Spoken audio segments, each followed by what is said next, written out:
Good evening అందరికీ. ఈ వారమంతా కష్టపడి టైంకి సరిగా తినక వేడివేడిగా తినాలి అనిపిస్తుంటుంది. సో వీకెండ్ అయినా కొంచెం వేడివేడిగా ఇష్టమైన ఫుడ్ తింటే ఎలా ఉంటుంది. సో నేను అందుకే టమాటో బాత్ విత్ చట్నీ చేద్దాము. దానికి కావాల్సిన ఇంగ్రీడియంట్స్ ఆనియన్స్, టమాటా, బఠానీ అన్నీ వేసి తిరువాత వేసుకోవాలి. కట్ చేసుకొని ఉల్లిపాయలు, క్యారెట్, బీన్స్ మనకు కావాల్సిన వెజిటేబుల్స్ అన్నీ వేసి తర్వాత వేసుకొని కొంచెం మగ్గిన తర్వాత ఒక పక్కన అవి మగ్గుతూ ఉన్నప్పుడే ఉప్మా రవ్వ కూడా వేయించుకోవాలి. 1 కప్కి 4 కప్స్ వాటర్ వేసుకోవాలి. ఉప్పు, సాల్ట్, పసుపు, కొంచెం నెయ్యి.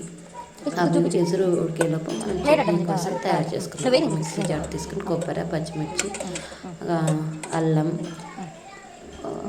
వెల్లుల్లి, ఉప్పు, పప్పులు, ఇంకా ఉప్పు, చింతపండు, బెల్లం ఇవన్నీ ఆడిచ్చేస్తాం. చట్నీ రెడీ అయిపోతుంది. అంతలోపు ఉప్మా కూడా రెడీ అయిపోయింది.